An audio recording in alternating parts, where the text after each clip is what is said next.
saya Alvina Siska Widiawati dari kelas IPSB. Di sini saya akan mereview buku sejarah yang berjudul Tahta Raja-Raja Jawa. Sebelum kita mengetahui apa sih isi dari buku ini, sebaiknya kita membaca dulu layang pandang dari buku ini yang terdapat pada cover buku bagian belakang. Buku ini seperti sebuah catatan kecil tentang runtuhnya kerajaan-kerajaan di Jawa.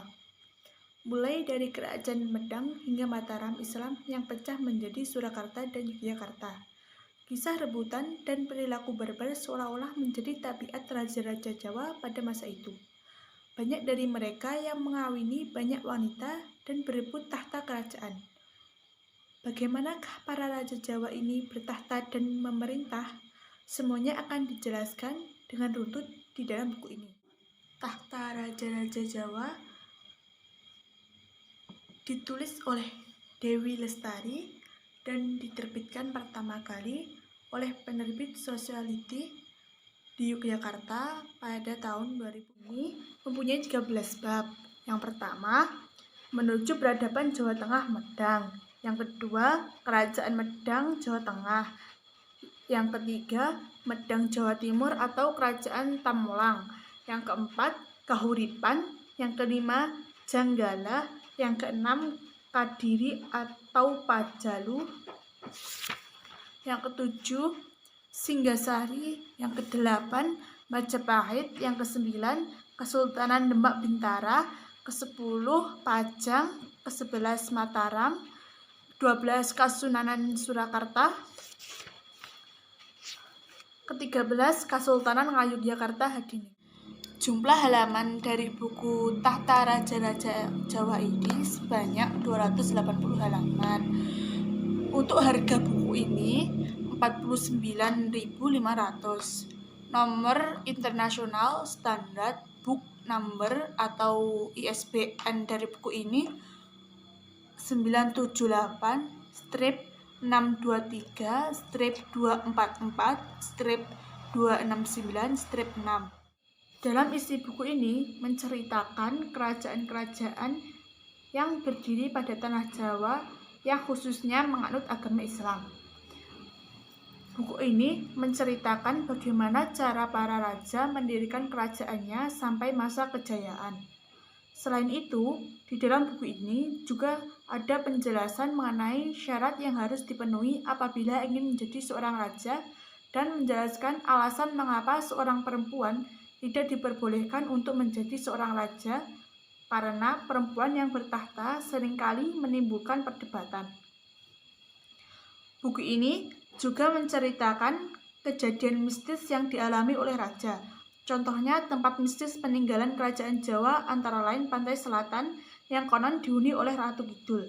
Dan cerita itu sampai saat ini masih diyakini oleh masyarakat Indonesia dan tempat itu sekarang menjadi tempat wisata yang banyak dikunjungi oleh wisatawan lokal maupun wisatawan asing. Selain itu, buku ini juga menjelaskan bagaimana pemerintahan pada kerajaan Jawa pada masa itu. Dan dalam buku ini juga menjelaskan bagaimana para anak atau penerus raja merebutkan kursi pemerintahan dan memperluas daerah kekuasaannya, serta menceritakan kisah cinta yang dialami oleh raja maupun penerus tahta raja yang di situ banyak persyaratan yang harus dipenuhi apabila ingin menikahi putri. Selain itu, juga terdapat cerita tentang perampasan kerajaan, contohnya Kerajaan Galuh yang merupakan hasil rampasan terhadap Kerajaan Sunda dan perpecahan persaudaraan yang diakibatkan perebutan tahta. Adapun kekurangan dari buku ini adalah yang pertama, cover buku yang tidak menarik. Dua, penggambaran seorang tokoh raja yang kurang lengkap. Ketiga, bahasa yang kurang mudah untuk dipahami. Yang keempat, tidak ada pesan atau peristiwa yang dapat diambil dari cerita tersebut. Adapun kelebihan dari buku Tahta Raja-Raja Jawa ini yang pertama adalah terdapat tahun peristiwa tersebut atau periode peristiwa itu terjadi. Yang kedua, terdapat peta konsep di mana dalam peta konsep tersebut berisikan silsilah raja yang memimpin pada masa itu. Yang ketiga, terdapat perbedaan antara raja dengan presiden. Yang keempat, terdapat gambar peta. Yang kelima, di dalam buku ini juga terdapat nama-nama orang asing yang tinggal pada kerajaan Medang. Yang keenam, penjelasan dinasti yang ada di Jawa Tengah.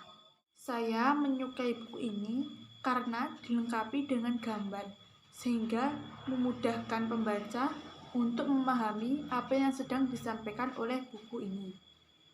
Dan buku ini direkomendasikan untuk orang-orang yang ingin mengetahui sejarah berdirinya kerajaan-kerajaan Islam yang ada di Pulau Jawa. Sekian review buku kali ini, semoga bermanfaat. Kurang lebihnya saya mohon maaf. Wassalamualaikum warahmatullahi wabarakatuh.